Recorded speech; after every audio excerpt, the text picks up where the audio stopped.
हाय दोस्तों, कैसे हैं। आज हम गुरुत्वाकर्षण बल पार्ट 3 लेके आए हैं। आज हम गुरुत्वीय क्षेत्र ग्रेविटेशनल फील्ड के बारे में पढ़ेंगे। ये गुरुत्वीय क्षेत्र होता क्या है, जैसे हमने यहाँ पे नोट किए हैं। करें किसी पिंड के चारों ओर स्थित वह संपूर्ण क्षेत्र जिसमें उस पिंड के गुरुत्वाकर्षण बल का अनुभव किया जा सके, उस पिंड का गुरुत्वीय क्षेत्र कहलाता है।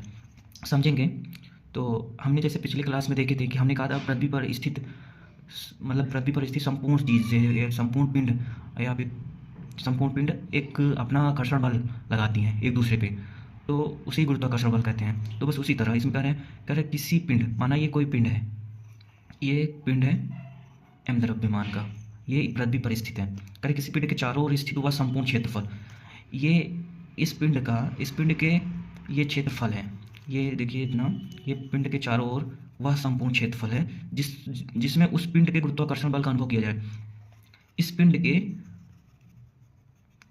उतना एरिया, जितने एरिया में ये आकर्षण बल लगा रहा है ये पिंड, मतलब कि इस पिंड के जितने क्षेत्र में हम किसी अन्य पिंड को रखेंगे तो उस पिंड को ये अपनी ओर आकर्षित करेगा, खींचेगा, तो उस क्षेत्र को ही गुरुत्वीय क्षेत्र कहते हैं, जिसकी ये इतनी सीमा है। मतलब कि अगर कहा जाए कि इसमें अगर किसी पिंड को यहाँ तक रखेंगे तो ये अपनी ओर आकर्षित कर लेगा, उतने ही क्षेत्र को ही गुरुत्वीय क्षेत्र कहते हैं। जितने में पिंड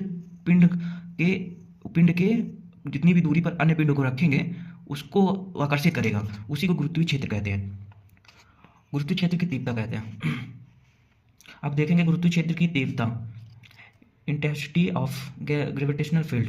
गुरुत्वीय क्षेत्र की तीव्रता क्या कहता है, किसी पिंड के गुरुत्वीय क्षेत्र में किसी पिंड पर स्थित एकांक द्रव्यमान वाले पिंड पर कार्यरत बल की मात्रा को उस पिंड के गुरुत्वीय क्षेत्र की तीव्रता कहलाता है। इसे आई से प्रदर्शित करते हैं, इसका मात्रक न्यूटन किलोग्राम है।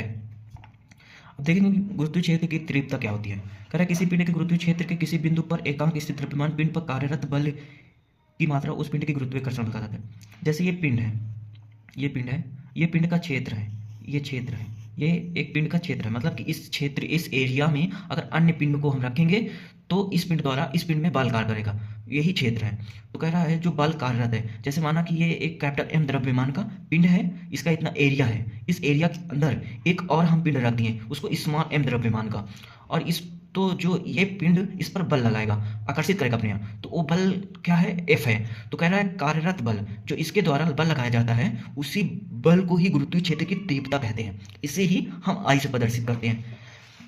इसका मात्रक न्यूटन प्रति किलोग्राम है। तो हम इसको सॉल्व करेंगे, कैसे इसका फार्मूला निकालेंगे गुरुत्वीय क्षेत्र की तीव्रता की। तो हम मान लेते हैं कि माना एम द्रव्यमान का कोई पिंड है, कैपिटल एम, ठीक है। तो किसी पिंड की गुरुत्वीय क्षेत्र, मतलब इसके ही गुरुत्वीय क्षेत्र पर एक पिंड और रखा है, उसका द्रव्यमान स्मॉल एम है।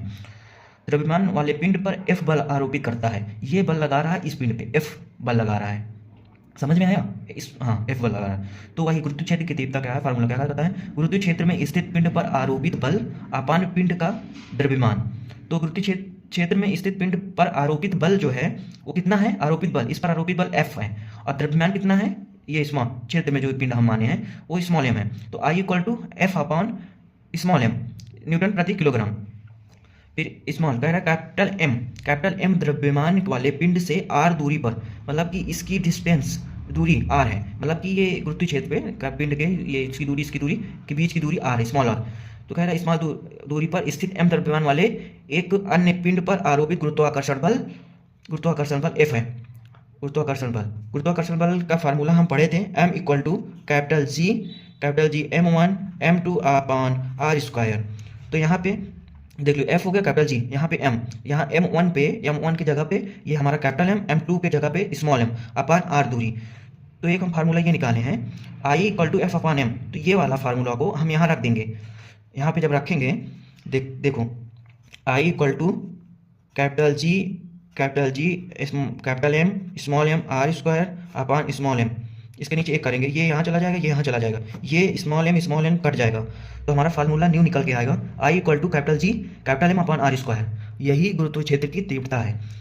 समझ में आया, बहुत ईजी है, कुछ नहीं है इसमें। कहता कि अगर कुछ नहीं, जैसे कोई ये पिंड मान लिए हम, ये पिंड का क्षेत्रफल है, ये पिंड का एरिया है, इतने एरिया में किसी अन्य पिंड को रखेंगे तो इस पिंड द्वारा इस पिंड पर बल कार्य करता है, उसी बल को हम गुरुत्वीय क्षेत्र की तीव्रता कहते हैं। इनके बीच की दूरी r है, वही चीज़ है।